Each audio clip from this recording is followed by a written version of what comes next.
and Brad, the two most famous physical therapists on the internet. Hi folks, I'm Bob Shore, physical therapist. Brad Heineck, physical therapist. Together we are the most famous physical therapists on the internet. In our opinion, of course, Bob. Today we're going to talk about how to reduce stress and sleep better. We're going to show you 2-minute breathing exercises. This is certainly the time to know this, isn't it, Brad? We're all under a lot of stress, a lot of unknown things going on. Exactly, and uncertainty. you need to learn to relax. By the way, if you're new to our channel, please take a second to subscribe to us. We provide videos how to stay healthy, fit, pain-free, and we upload every day. Also, you want to go to our website, bobandbrad.com, because we're always giving something away. Right now, we're giving away, do I have it right? There you go, Bob. The Sleepovation mattress. And I think a couple pillows, too. Oh, great. So bonus. You can go to Facebook. You can also find it on there. It'll be pinned to the top of the page, the contest. Go to Instagram or Twitter or TikTok if you want a 60-second version of Bob and Brad a day. There you go, Bob. Bob, again, you mentioned stressful times. It's, you know, everyone's involved now with the same stress. Plus, there's other things in our life going on. Family, school. Are you getting things done? And once your body gets that stress in you, you start to get this shallow breathing oftentimes, that flight or fight response. It's a natural protective mechanism our body's had for the last hundreds or thousands of years, depending on your belief system in that. But one way or another, everything gets tight, and we need to learn how to relax that. Yeah, I think this is huge, Brad. This is probably one of the most important things you can do to reduce stress. Right. Have you had friends that have had anxiety attacks, Brad? Yes. I have had too. And I totally attribute to the fact that they got into that shallow breathing. Yeah. And once it gets wound up, it's really hard to wind back down again, isn't it, Brad? Exactly. I mean, so you want to get ahead of it. You want to get ahead of it with breathing. Right. So how do we do it? We're going to give you 3 options, 3 different ways that you can change this the stress into becoming clear, relaxed, your mind is clear, and things all of a sudden become much more reasonable to live with. Right, exactly. So what we want to do, and again, I did want to mention when we're breathing in, if it helps people visualize, as you breathe in, you're bringing oxygen in through your lungs, and you breathe out, you get that carbon dioxide, which is waste products throughout your muscles in your body. We got to get that out. So you're doing a very functional task here, chemically in your body. And that leads a lot of things to achieve those goals. So before we you're not being as efficient if you're doing shallow breathing. Right, precisely. Yeah. So before we get started, number 1, a quiet setting can be very helpful, actually almost necessary, but it depends on how well you can block things out. It'd be nice if you can be out in the woods or something like that. I mean, that you can't beat that. Yeah. Find a place, whether it's you got a room in your house, somewhere in the backyard, out in the woods, like Bob said. And next thing is your posture. If you're going to do this in a seated position, which I think is a good way to do it, make sure your posture. I'm going to show a side view. Bob can show the front. And if you're like this, because you're relaxed, we need to change it. You're not going to breathe very efficiently. Slouch forward. Yeah, your chest can't expand. Your diaphragm can't expand. You're squeezing everything down. Right. So you really got to allow the diaphragm room to expand. Right, exactly. When you breathe in. So get a firm chair, probably not a soft chair. Soft chairs allow you to sink in. A firm chair, and oftentimes I'll slide to the edge of the chair so that your pelvis can go forward, your low back can arch, shoulders go back, and you're in a good posture, and then relax. Hands palm on your thighs, just like unless this. You're driving. So I've done these when I'm driving sometimes. Right. But I would practice them not driving. First. Get used to them first in a safe place. And there you go. So first thing is posture, or the second thing. And then we're going to do the abdominal breathing, which is critical. So you're not going to keep your core tight. You're going to actually loosen your core and your stomach muscles so that when you breathe in, your diaphragm can go down, so the stomach muscles have to relax, and you're going to actually I think a lot of people are mistaken by that. They think when you take a deep breath, like your abdominal goes in. Yeah. But no, breath goes in, abdominal goes out. Exactly. Opposite. Right. And then after we get that established and clear your mind. Just think about the breathing. That can help clear it.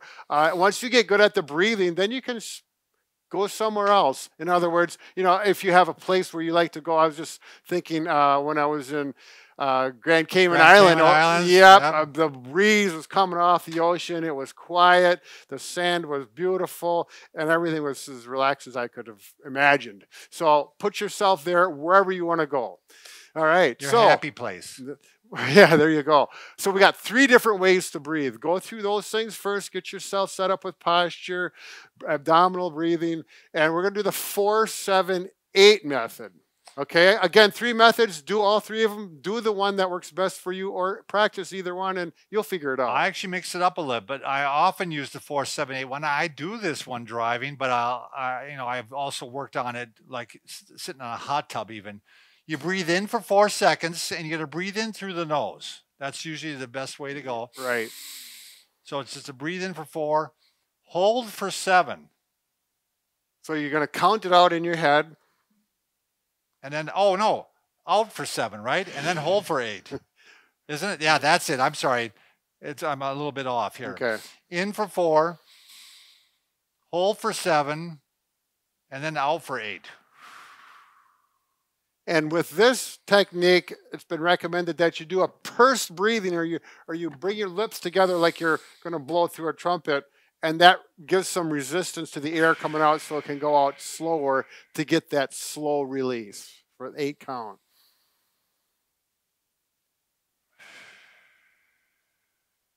Feel yourself relax. Yeah. This really works at night too. Sometimes if you have trouble sleeping. Right. I've used this one many times, or the next one. Do you go with your eyes closed or open? Do I? Obviously, when you're driving, your eyes are open.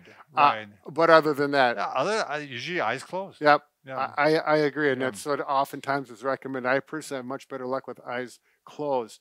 And we're going to do this for, like the title says, 2 minutes. Set yourself a timer. Now, this takes practice. You're not going to sit down and do it and relax the first time. You need to go through it a few times, and you will get better every time. Let's go through the next one, the 4-square breathing. 4 square is the one that actually they use in the service, apparently, like some of the Navy SEALs and stuff like that. Before they're going. You had read an article on this. Yeah, right. Yeah. So basically, it's 4. You're going to make a square, and you can go 4 seconds. You can go 3 seconds. Yeah, everything's going to be the same, uniform. Right. 4 count. We'll go 4. Right. In for 4, in through the nose. Hold for 4. Out for 4. And then hold one more time for 4. So it's the same as, it's very similar to the first one, but the count is different. Right. Instead of having 4, 7, 8, it's square. Yeah. That's why it's called square. It makes it more even. This is much easier for me to do than the first one, personally. And like I said, I mix it up. Yeah. And they both seem to work. Yeah. Should we give it a go? Sure. In for 4? I'll just do it on my own, because I count different than you. Well, we need to say something while we're doing it. You don't have to. You're going to count in your head. People are very astute. Okay, we got dead time. Let's go ahead, Brad. Why don't you show the last one? Okay. Now, the last one, years ago, 20-some years ago, when I was in Aikido, which is a Japanese martial art form, this is where I was first introduced to this type of breathing. And we would sit. This is a very traditional way to sit in Japan, and in Aikido, you would sit like this. And actually, they got so technical is you cross your big toes. You don't have to worry about that. But you sit here if you can do this. If your knees flex this much and you're able-bodied to sit this way, it actually forces you into that good posture. Just sit like this and then arch your back. Everything lines up, and you really allows that rib cage to open up. Hands on your thighs, and then again. Now, I don't do any counting. I just do what's comfortable for me with this. The big difference is what I learned here, and I really like this, is when we do the exhale portion, instead of pursed lips, I will contract my throat slightly, keep my mouth open, and you'll hear it. Let me know if you can hear this, Mike, when I go through this. I'm going to breathe in. I'm going to hold, and then exhale. I'm assuming you can hear that he's chuckling. Yeah. So you're not picking a certain amount of time to do this. No, Sure. Whatever feels comfortable. In class we would do it as a group, but when I do it by myself, I don't. But there's no reason why you can't do a 4-4-4 or however you want. Right. But I do it so that I let the stomach come out, hold, and I just think about relaxing like butter on a picnic table in the sun on a hot summer day. If you visualize, everything just relaxes. Couldn't it be on a hot pan? Why, Bob? Why? I'm trying to do a good demonstration here.